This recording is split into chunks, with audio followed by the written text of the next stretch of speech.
So bringing your attention to the present, this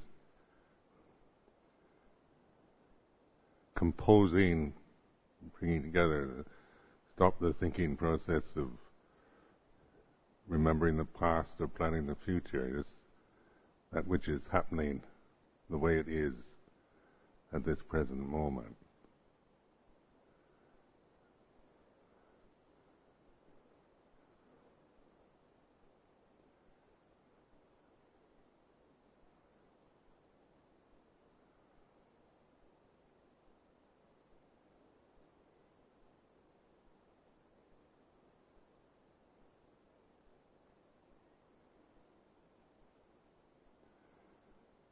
So it's not a matter of doing something for a result, but just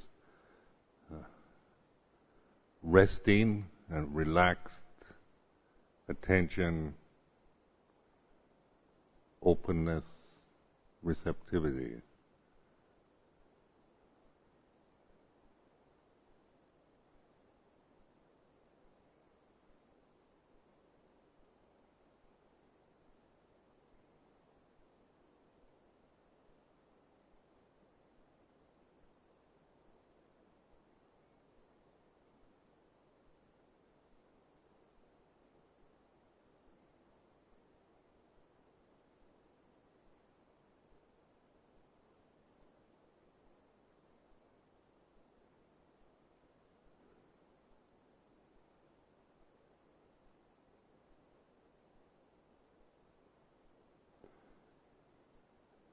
Seeing meditation is not doing something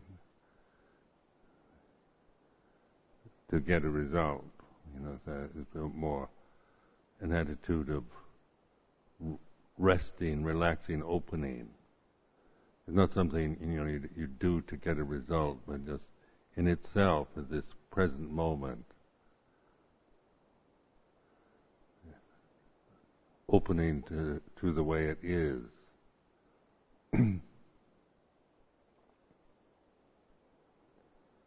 And then they establish this in my own experience, because there's such a kind of goal-oriented conditioning of the mind. At least my mind is always doing something to get something, to achieve something. And meditation is the opposite of that. It's not doing something to get something.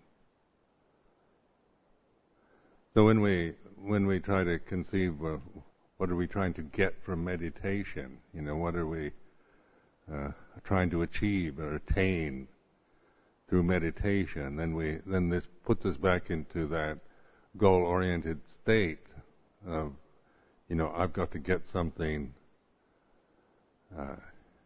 in order to become enlightened, and that's how the thinking mind works. It's all the thoughts themselves are limited to that, to time, their conditions in time.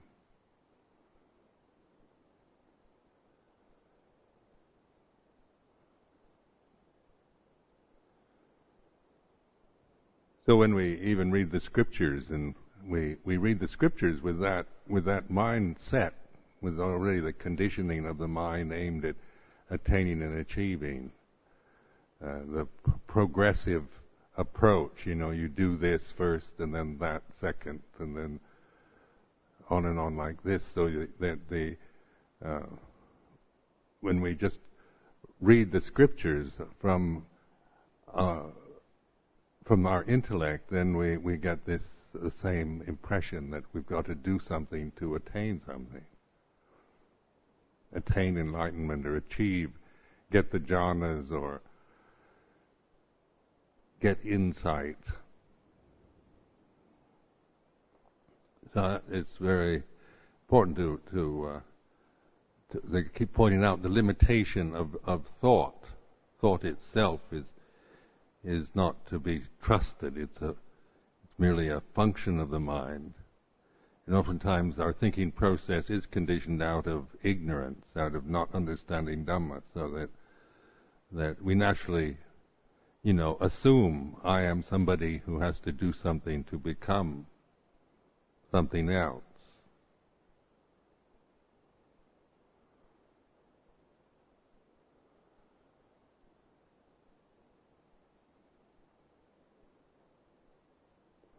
So you do here in the different approaches to meditation, different traditions and that have different ways of dealing with this. And the kind of goal-oriented ones, I think we're quite used to that, the idea of intensive meditation in order to conquer the defilements and realize the Dhamma is in a way, understandable and even admirable in that formula. But in terms of practice, when the practice, the patipada, just trying to operate from a position, from an assumption, from an idea that we get from listening to others or reading the scripture, then we tend to not get behind our thoughts, but merely operate from ignorance.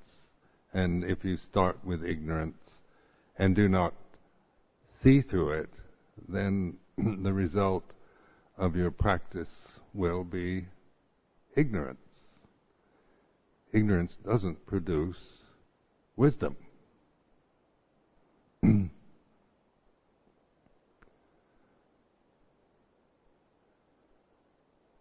So in the Paticca the dependent origination, it starts out with avijja paccaya sankhara, and that is ignorance conditions the sankharas, the conditioned realm. In this sense, the sankhara is the Pali word for conditions or phenomena. Or it affects phenomena, So if we start out from avijja, then the sankharas, the thoughts, the emotions, the sensory impingement is always interpreted from avijja, which affects consciousness, vijnana, namarupa salayatana, phassa vedana, and dhanha, desire. So that's the whole mental process, the world view, the self view, is reinforced, which always takes us to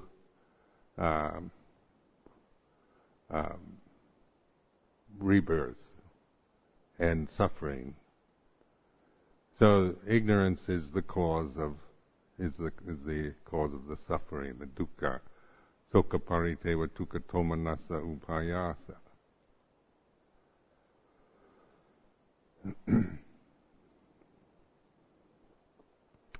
So if I practice meditation, I become a Buddhist monk and practice meditation, and never break through, never get behind the avijja, then of course, no matter how many years I spend in the robe being a good monk, I end up still with suffering as a result.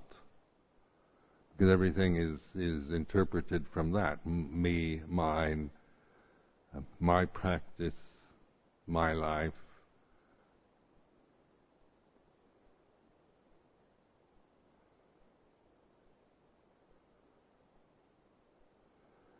So it's just, investigating paticca samuppada as a meditation technique is I found very kind of helpful reflection to get behind the avijja rather than operating from avijja all the time, and then interpreting experience and even insight. Even though we have insights, the tendency is always to return to the memory of the insight. I've had the insight into impermanence, when I was on the retreat last year or something like this. So the self-view and the sense of time is constantly kind of perpetuated. And that, of course, as long as one is stuck in that rut, caught in that illusion, then this thing goes on and on and on. Because the conditioned realm, no matter how good you are, or as a person, and determined and so forth as a person to become enlightened, to practice hard or do something, then these are, admirable goals on the worldly level, but that very mindset, that attitude, I am this person that needs to do something in order to become, I need to get rid of my defilements, purify myself.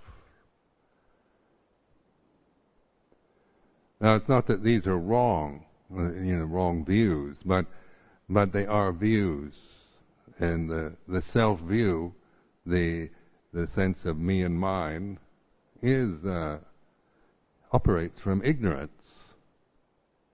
until we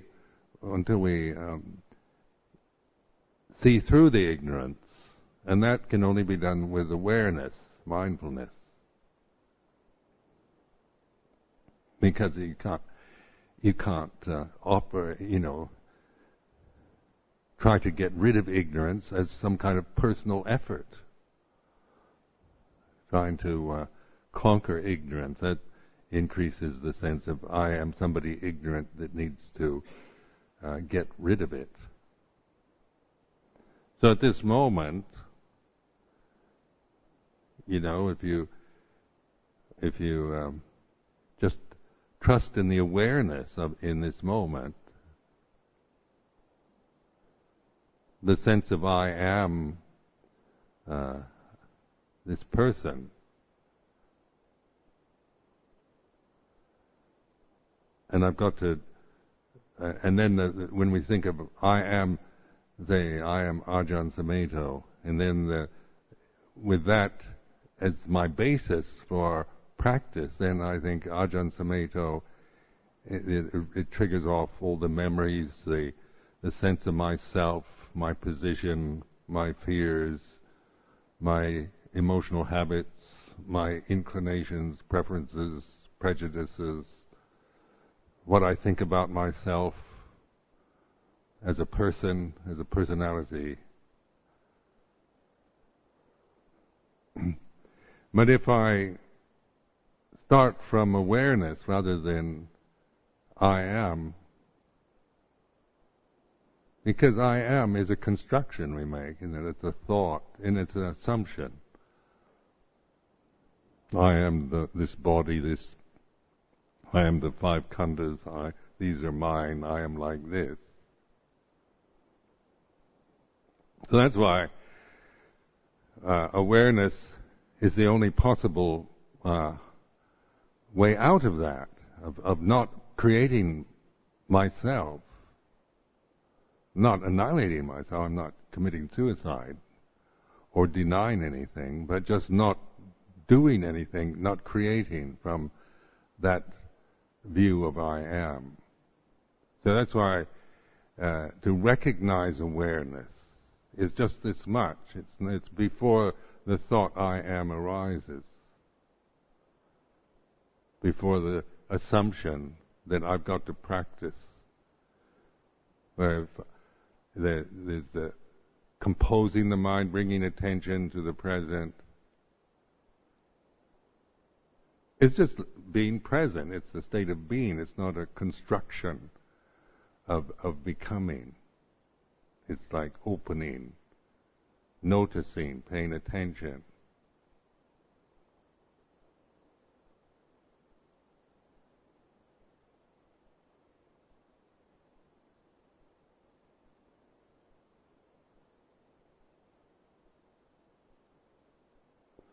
So in the Paticca Samuppada, the ignorance, avijja bhajya sankhara, sankhara bhajya vinyanang, vijnana consciousness. So if I start out avijja, I'm Ajahn Sumedho practicing meditation, then that affects the body-mind. And then, of course, consciousness.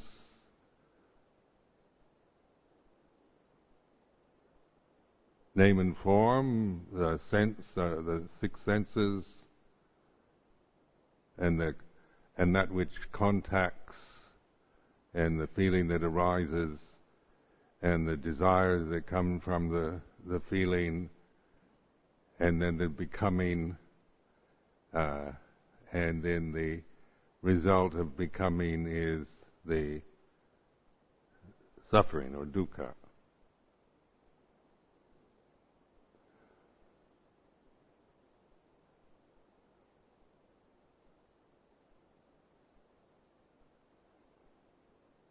So the process of tanha upadana bhava, this desire, attachment, and then becoming. This is, this isn't this isn't meant to be a theory. It is not a Buddhist theory, paticca samuppada. It's actually reflection on the way it is. So like Vedana, Tanha, Upadana, this feeling of pleasant feeling, painful feeling, neutral feeling, Sukha Vedana, Dukkha Vedana, Atukha Matsukha Vedana, then out of ignorance, where the desire arises for, if it's Sukha Vedana, to hold on to it, Dukkha Vedana, to get rid of it.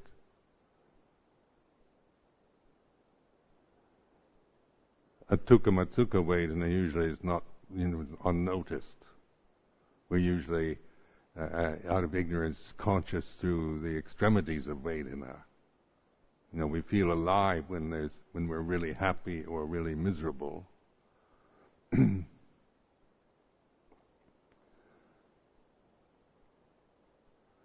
So in modern life here in the West, isn't it, is very much to try to find happiness, have exciting, extreme excitement. It's interesting, and you hear about what's going on in the society, the drug addiction and the kind of extremes that affluent societies use to just increase the amount of exciting impingement. Bungee jumping and racing of all kinds, just drugs and drink and raves and ways that just, totally excite, put excitement into consciousness, because that makes us feel alive. Excitement is like that, isn't it? When there's nothing exciting going on, we get bored, get depressed. So in modern society, there's a lot of depression, isn't it? One of the ailments of affluence. Incredible amount of people getting depressed because it's just, life has no meaning, no purpose. It's just, trying to boost it up, make it interesting and exciting, romantic, adventurous. And then we can't do that. When our life isn't going to an extreme, then we sink into depression. Life is pointless. I'm no good. There's no meaning to anything. Everybody's greedy. I can't do it.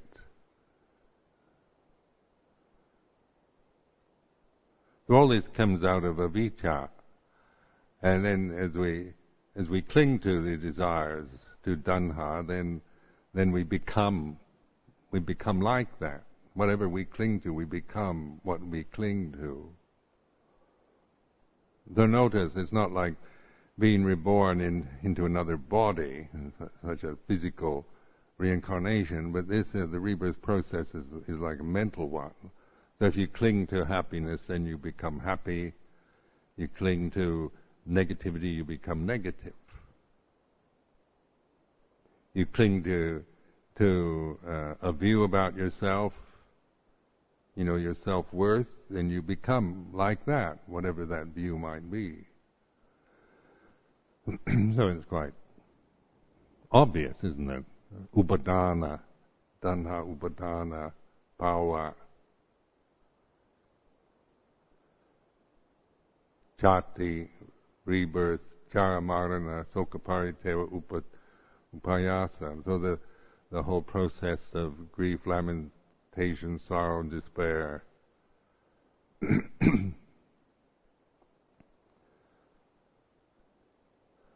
So that by reflecting on this, I started with just danha upadana. I just took that much and explored and contemplated like the three kinds of desires.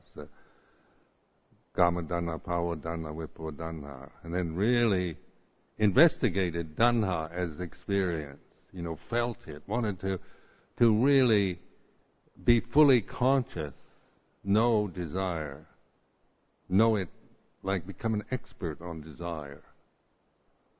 Not through attaching to it and following desires, but by really looking at it, because desire is something that arises in consciousness. It's not ultimate reality.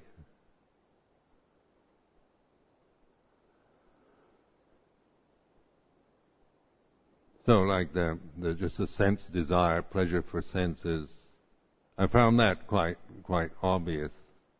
I used flowers, for example, of just, something quite beautiful, naturally beautiful. It didn't, arouse any strong desires, but was very attractive because, in nature, flowers are they're just very beautiful to see.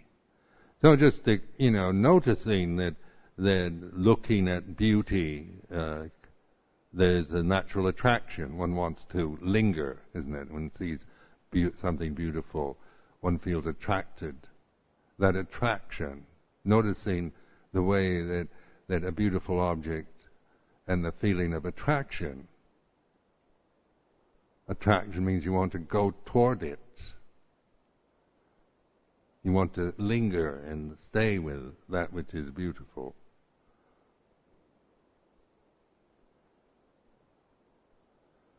And when one time I was in contemplating ugliness, like when there was a dead animal one time outside my kuti, that was in the state of decay, and I'd use that, just looking at this, at this decaying creature, and felt repelled, like the smell, the appearance was repulsive.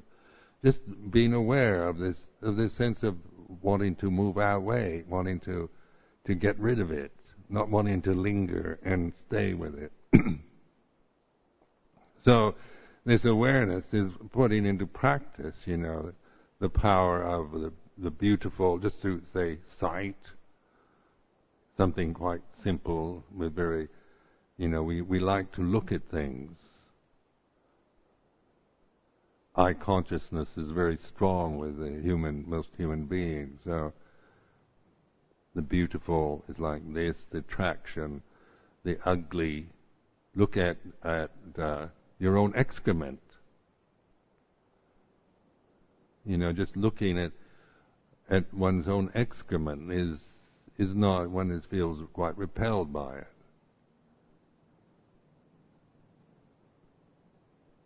So you don't feel attracted to go to it, you feel the opposite. And just that awareness of how that is, that's just natural. That's nature. That's the way it is on the conditioned plane. It's not personal even. It's not like I should be attracted to and be able to enjoy looking at my own excrement. That's an ideal. But just on the natural level, it's of just how things operate, of just using the most obvious objects to explore Vedana, Sukha Vedana, Dukkha Vedana, and the desire of of the beautiful creates a desire to have it, and the consciousness of the repulsive means to get rid of it, get away from it. So desire, sensual level, it's through the sight, sound, smell, taste. Like smell is a good one. How the really stinking odors and that. One wants to just get away as quickly as possible.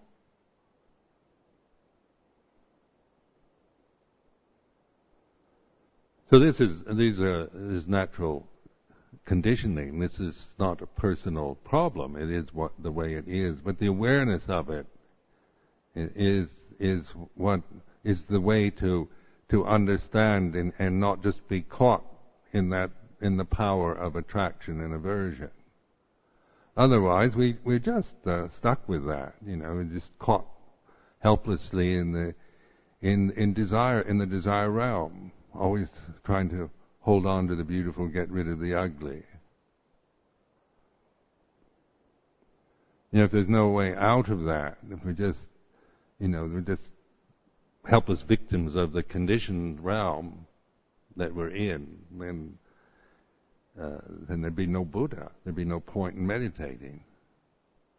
It's just into controlling things and trying to keep out the ugly and surround yourself with the beautiful. And we know the result of that. Modern life, the environmental problems that we face now, out of ignorance, humanity's attempt to control environment so we have what we like as much as possible, and trying to forbid or deny or get rid of or exterminate and destroy what we don't like, what we don't want.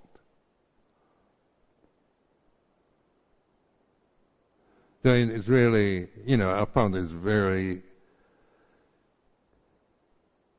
revealing to me, because even though it's obvious in itself, it's not noticed, until you start developing vipassana meditation. You don't really notice this. It's just the way everybody reacts and the way we experience life.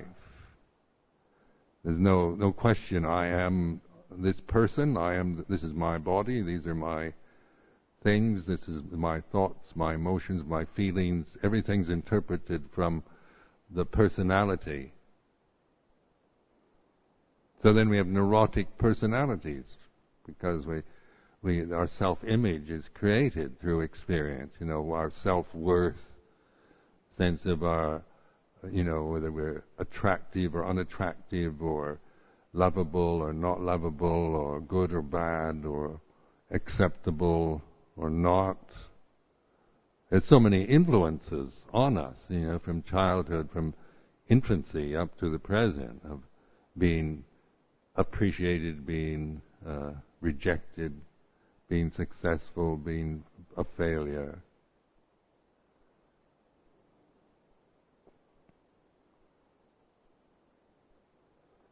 So the reflection on Vedana, Danha, Upadana, and Bhava. So if I don't understand Danha, desire, then I'm always becoming. There's always this process of trying to become something, trying to get rid of the ugly things, the bad thoughts, the ugly things around me, or the unwanted conditions, and trying to hold on, trying to keep and clutch desperately, cling desperately to what I like, what I want, what I feel secure with. So they're like the control freak syndrome. I've got to be in control, otherwise if I lose control, then everything's going to go wrong.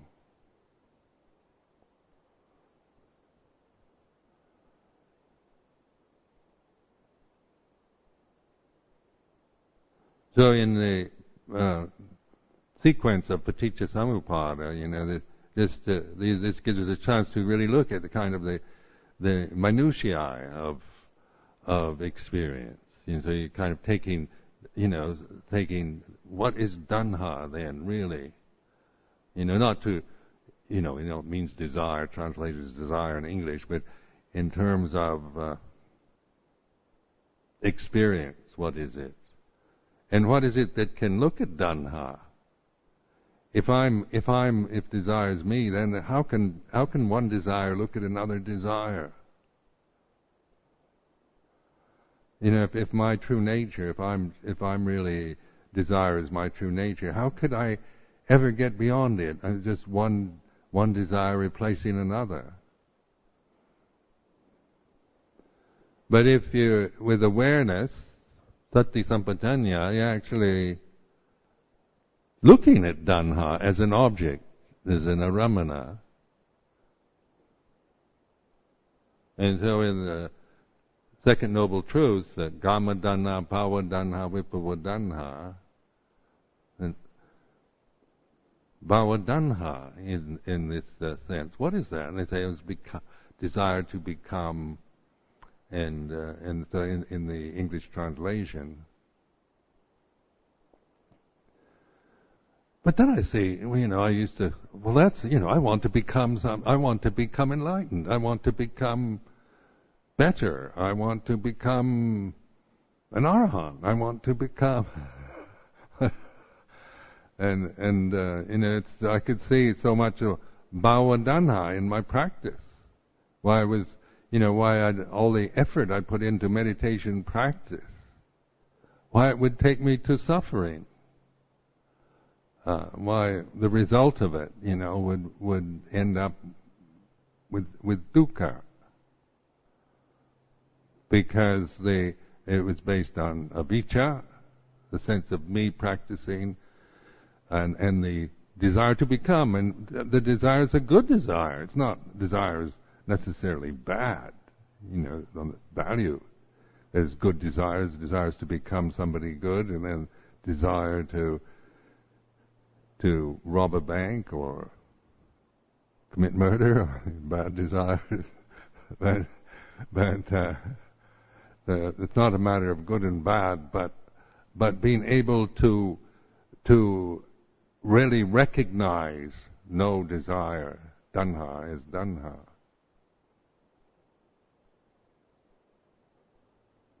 And then the clinging to it, the upadana. So the clinging or attachment. So attachment is like identity, the desire to become, and it's desire to become free from ignorance is very noble. It's altruistic. It's beautiful. But attachment to that desire, then one becomes somebody who's trying to become. And so, and it operates out of avijja.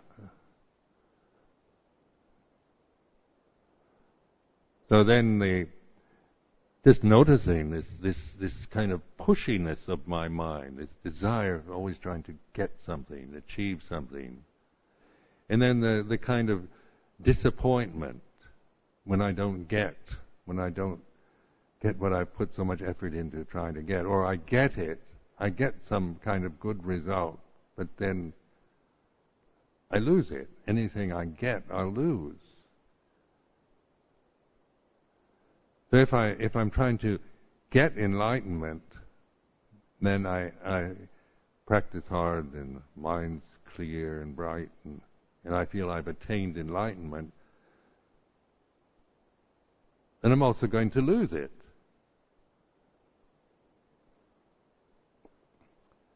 Because if the ignorance of avijja is still the motivating force, the modus operandi, then the result will always be dukkha.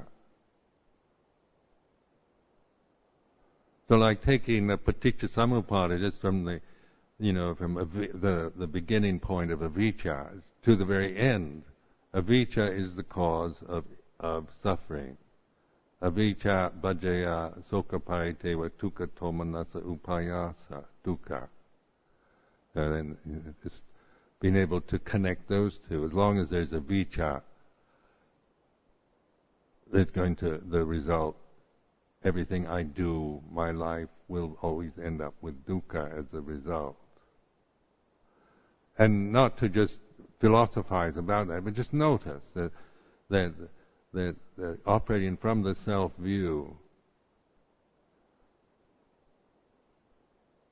unquestioning, not investigating, not breaking through the illusion of self, then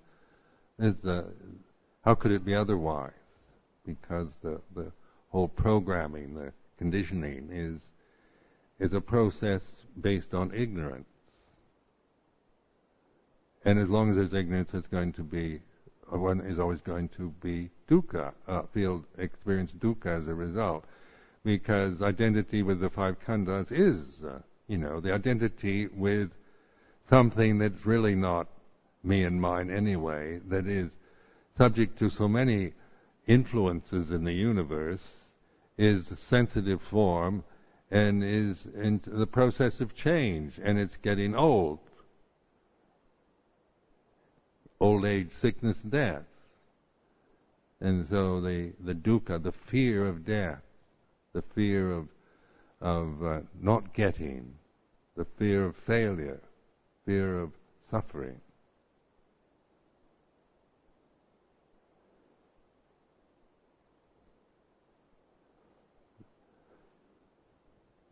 So pavadanha, then to be seen, when I started really looking, observing this in my mind, the desire to become,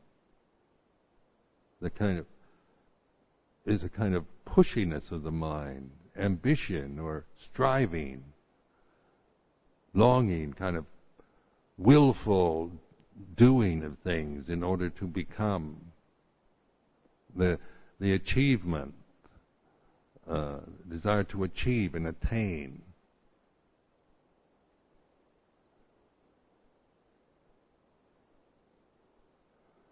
And you don't know how many monks I've known who've spent a lot of time meditating and then always trying to attain, like the jhanas. And say, how is your practice? And well, I don't have the jhanas yet, and they've operated from ideas of having to get something, achieve something. Even insight becomes some kind of personal endeavor to get the insight. Have you had any insight yet?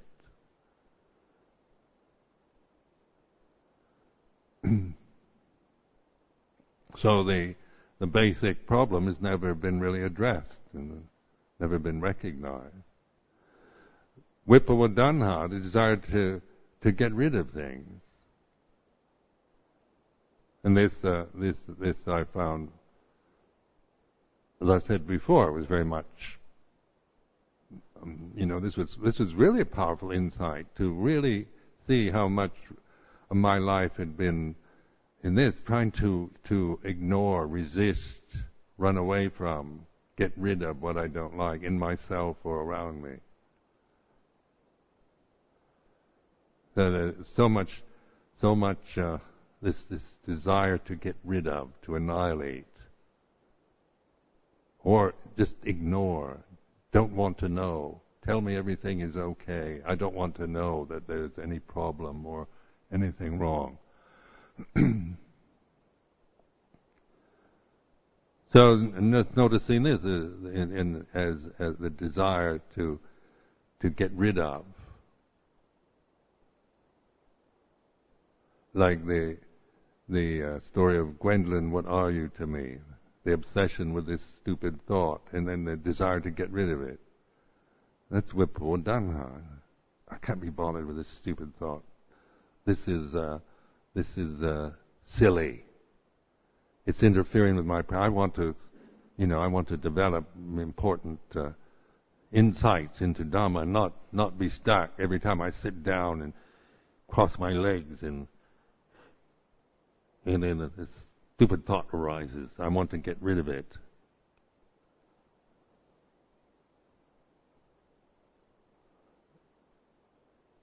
And this desire to get rid of, what I began to notice, observe through awareness, then Vipavandanha became, I could see it in that context. It's a desire to get rid of something I don't want, I don't like. It's like this feeling of, I don't want this, I don't like this, is like this.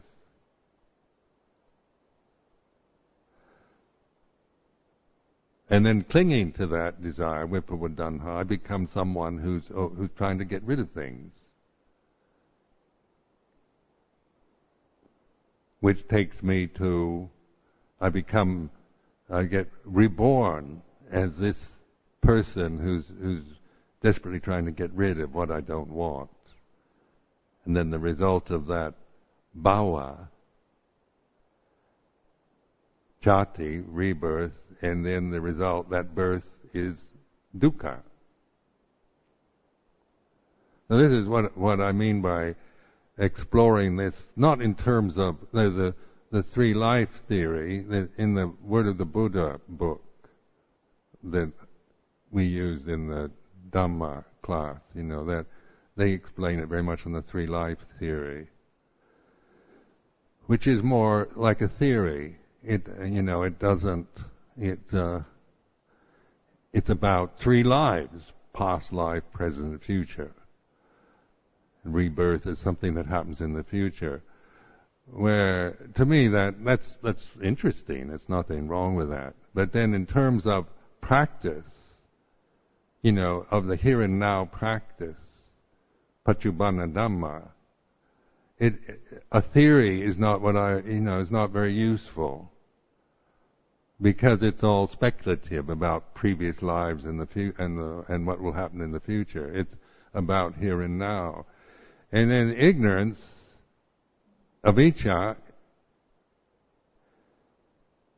if I assume that I am ignorant person, that my big problem is with avijja, that I'm an ignorant person, then because I was born in this incarnation, born in ignorance, avijja, and so then maybe I practice in order to make enough barami for the next life. So maybe the avijja won't be so thick, or I might have a better rebirth. Well, then the speculation about the future, about future life, future rebirth, future reincarnations. But when you look at paticca-samuppada as simultaneous arising, that's more, I found much more a meditative approach. It's an intuitive approach. Because then it works. This teaching paticca-samuppada then is a really interesting one. Because it emphasizes these different, these subtle movements, of experience. Just like tanha upadana. You really look at you notice your awareness of tanha. If I'm tanha, then how could I be aware of it? Obviously tanha is not self. So tanha is something, is an aramana that arises and ceases. So then in the exploring tanha, bhava tanha, vipawa tanha, kama tanha, I began to just observe this kind of, what I call a kind of pushiness, the movement of energy for something or to get rid of something.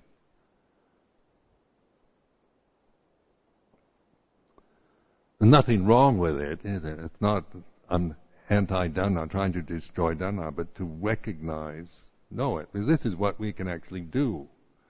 The realm, sense realm, is a desire realm. Its nature is like this. Your body, human body with eyes, ears, nose, tongue, body itself, the conditioning of the mind, all based on Dhanna.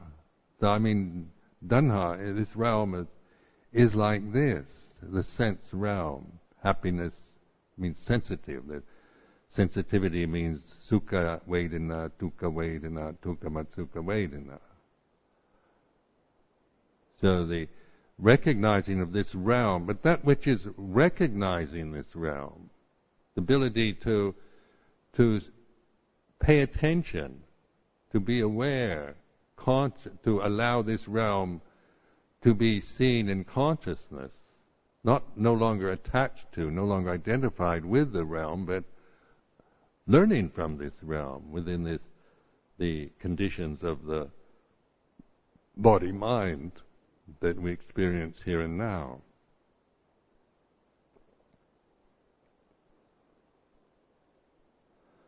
So, tanha upadana bhava. As soon as if anger arises, I feel somebody says something that I don't like, anger arises, I'm heedless, I grasp the anger, I'm in the becoming process and I'm reborn as an angry person. Ajahn Sumedho in anger mode. It's a rebirth, isn't it? I'm not, Ajahn Sumedho isn't always angry. When the conditions arise and somebody says something that offends me personally, and then the conditions for anger arises, I grasp the anger, then I become angry, reborn as an angry person, and then the result of that is dukkha. Because I'm just caught in the trap, and just trying to, I don't see it. So the avijja has not been lifted. It merely perpetuates the same thing. I make the same mistakes over and over again.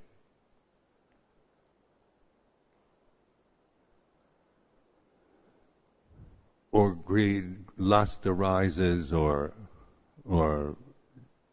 despair, or fear, any of the jealousy, envy, any of these emotional states, then I'm reborn as that. So these are the rebirths, the bhava chati in the paticca samuppada process.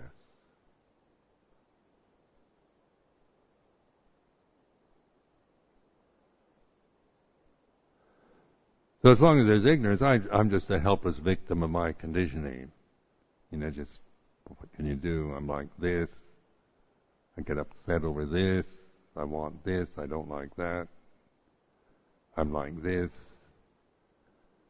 It's due to because I wasn't breastfed when I was a baby. Go to a psychiatrist or something, get some antidepressants.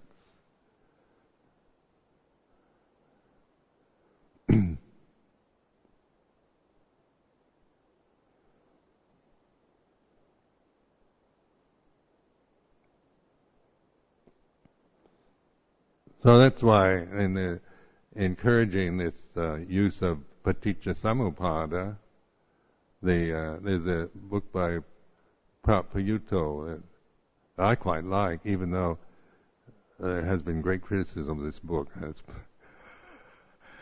I think it's very good, really, the best that we have in English anyway, because it is, he actually explores this way of simultaneous arising. And to me, I'm speaking from experience. It's not a theory, simultaneous arising.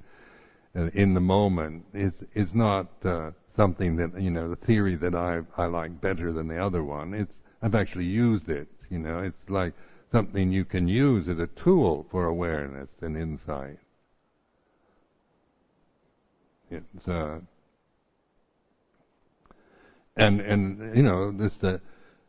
I did this quite a few years ago. Just explored till I really understood the paticca samuppada through insight, not through intellectual definitions of it. Because actually, when I first came across it, I thought, oh God, it's so complicated. How does that sequence make any sense? To a Western conditioned mind, avijja, bhajya, sankhara, bhajya, vijnana. God, so how does one thing connect to the other? It couldn't really. It just seemed like so complicated a teaching. I couldn't see how Buddha was enlightened through contemplating paticca samuppada. It seemed like such a proliferating, complicated teaching. And then the way it was presented in Word of the Buddha was not helpful either. But the it remained. I just put it off as a kind of interesting Buddhist theory. But through the Buddhadasa did a lot of reflection on the paticca samuppada, and I always had a great love for Buddhadasa. So, they printed one of Buddhadasa's books years ago, translated into English on paticca samuppada. Wasn't very good, actually. Not as good as Payutto's, but it was at least something. I found, you take what's available. So I used that, and then explored it through meditation, through reflection.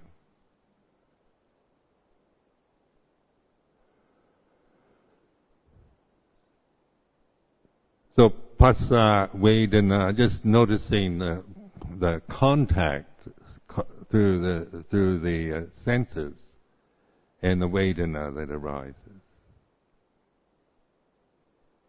The more you trust in the awareness, that is that's what the refuge is, in the awareness. Then one can put these into the perspective of aramana, passa vedana, of where they are experimenting with eye consciousness.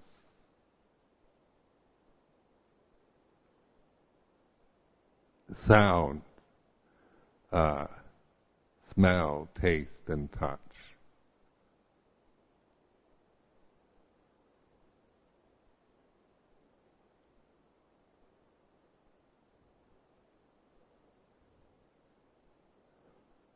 Then the awareness is our ability to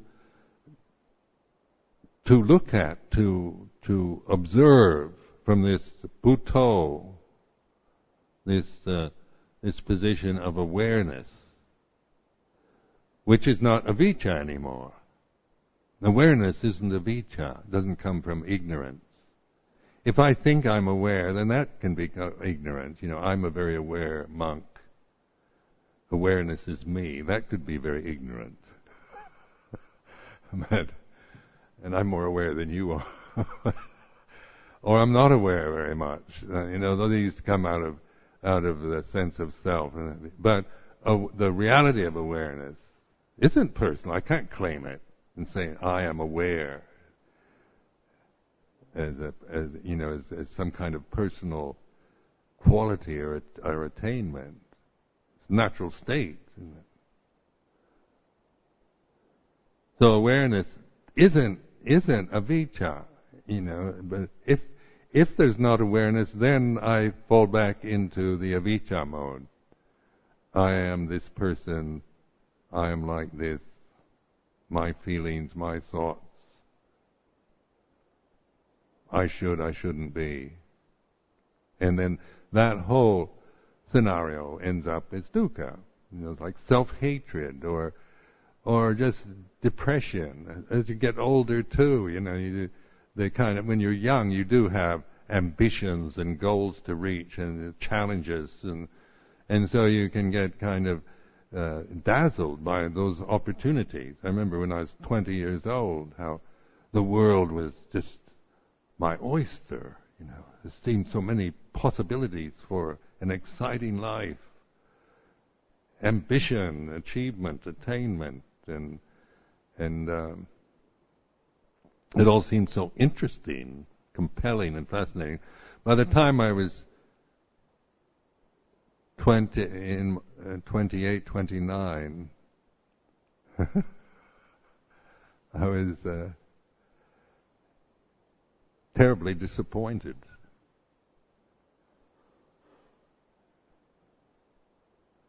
It wasn't, I didn't get what I wanted. And then all the struggles and achievements and attainments and experiences were, somehow, and even when I got what I wanted, I couldn't. Then I wanted something else, I couldn't. It's just one thing would go on to the next. There's no end to it, no relief from it in that way. So then the impulse to become a monk became very strong. Because I couldn't see any other way. There's nothing worth bothering with. I could see, nothing I wanted to do, attain or achieve in the world that had the least pull or attraction. So then living in Southeast Asia at the time, the opportunity to become a monk was available in Thailand, so I did that. Then that put me in a context, in a social context, in a society, in a situation where this reflectiveness was promoted, was encouraged. And like with Luang Por Chah, that's what I loved about that whole life with him, it was always a reflection. It was not a institutionalizing, to make me into a Thai monk and this kind of monk and think like this and act like that. It was, his whole approach was to investigate the Dhamma. So this paticca samuppada is then the other, when it's on the nirodha side. When there's no avijja, then the whole thing collapses. If there's no avijja, then there's no sankhara that is coming from avijja, is there? There is the way things are. There's sankharas operating according to, anicca, dukkha, anatta, arising, ceasing. Consciousness, there's still, vijnana, namarupa, salayatana, phassa, vedana. The process is not destroyed, but it's no longer, in the sense of you suddenly, you're a kind of unconscious nothing. If you break, you cease, if you awaken, and they're no longer operating from avijja. But the result of nirodha then is liberation.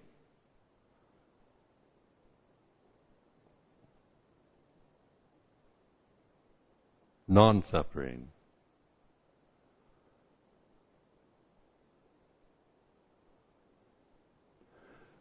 So, really, if you see yourself as an ignorant person that's got to practice in order to break through avijja, then that in itself is another avijja assumption.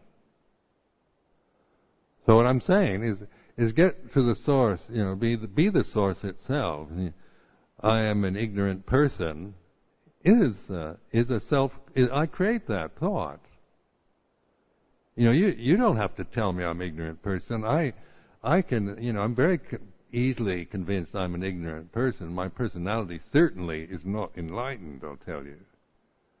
You know, my personality isn't, it is what it is, but it's not where enlightenment lies. It's not, it's, you know, it has its, I've certainly good personal qualities and not good personal qualities. But even if I just develop the good ones, it's still dukkha as a result. So the avijja is not something that you have to get rid of, but to understand. And that's where this, in the Four Noble Truths, the understanding of dukkha.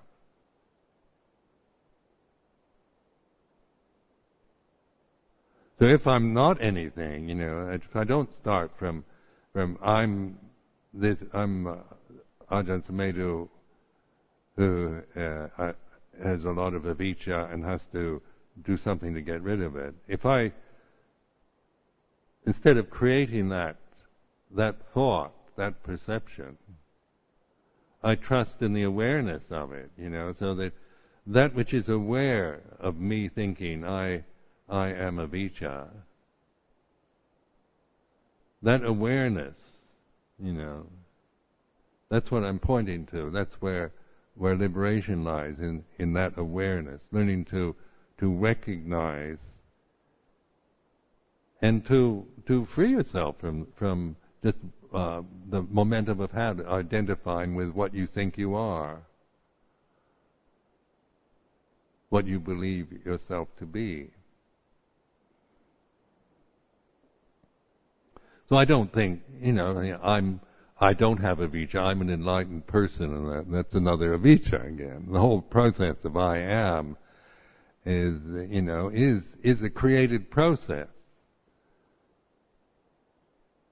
You know, it's a habit tendency, and you can be aware of it. You know, this is like I used to spend a lot of time just thinking I am, but listening to it and contemplating the awareness of me, the thought I am. That awareness isn't I am. That awareness, you know, I create the sense of me as a person, but the awareness has no personal quality to it. The condition I create feels very much like me, but the awareness of that creation doesn't feel like me. And so it's recognizing this. It's not, you can't be aware of being aware, but you can recognize awareness is like this. Then exploring paticca samuppada in its, and so these two, the patiloma, anuloma, the bhajya and the nirodha levels of it are, you know, about the second and third noble truths. The second noble truth is the causes of suffering, the origin of suffering. The nirodha is the cessation of suffering. So if I don't create Ajahn Sumedho,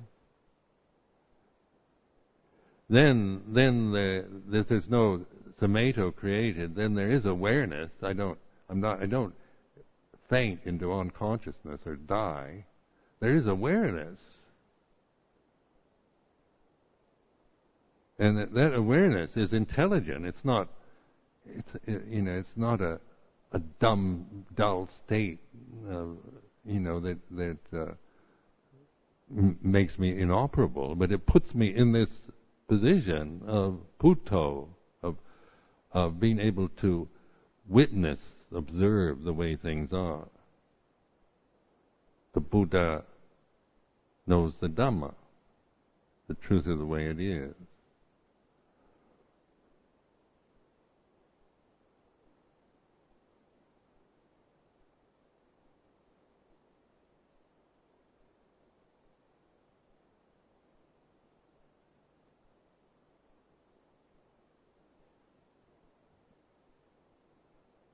So it's like Paticca Samuppada is,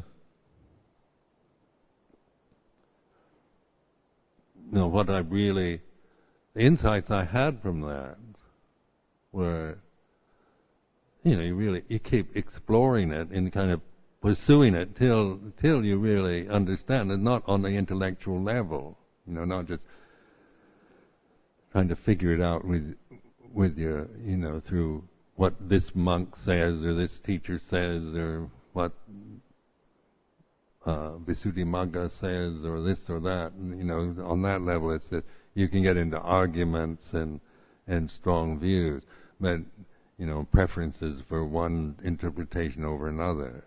And I'm not interested in views and opinions about Paticca Samuppada, because that's still the vicca, isn't it? My opinion of Paticca Samuppada. What I'm doing this morning is just sharing what I've learned from using this. This is a teaching that's that the Buddha used, in Scripture. So it does have, it isn't like some commentarial thing or somebody's view and opinion. But it has, if it is for awakening, you can't come from an opinion about it. It's something to use in a direct way, to explore experience, to understand here and now, rather than make some, take sides on the theoretical, different theories about it. And it does work if you're willing to apply it to practice the Paticca Samuppada, rather than to just think about it and form views about it.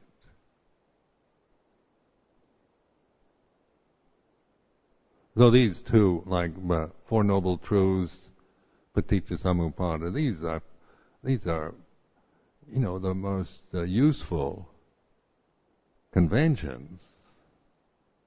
If you use them. If you don't use them, of course, what can you say? And they're not to be seen as just Buddhist doctrine, but as useful tools for understanding this exploration, that style of the Buddha, especially like in as we learned it in the Thai forest tradition. The Satipatthana, all these this style is a development of wisdom. You really understand how the mind works through your own experience, through watching yourself. It's a very, it's very. If you really want to understand the cause of suffering,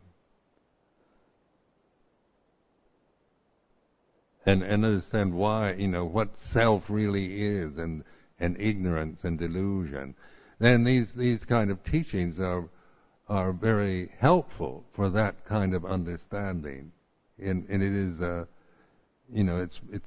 it's for that kind of exploration, and it's a development of panya,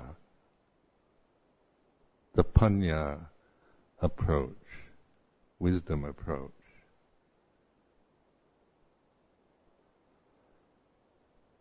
Because as you really see, what desire is, on a personal theory, we should get rid of desires. We shouldn't be attached to anything. We make grand statements like that. If you're a Buddhist, you shouldn't be attached to anything. What does that mean? That's another ideal, isn't it? Wouldn't it be wonderful if I wasn't attached to anything? And if I'm a real sincere Buddhist, I won't be attached to anything. That's an ideal again. It's taking Buddhist teachings and making them into ideals. And they're not meant to be ideals. They're actually practical tools for investigation. So it's not coming from not the ideal of I shouldn't be attached, but what is attachment? What is desire? What is dana upadana? What is this, avijja, and not to take the word of somebody else, but to really trust yourself to explore this, investigate.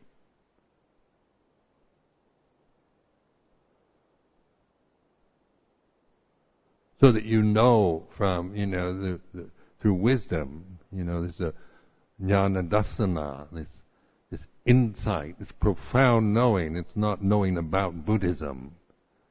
It's not the surface of Buddhism, but it's the very heart, getting to the very heart of Dhamma, where we we know this because we know it in a direct way.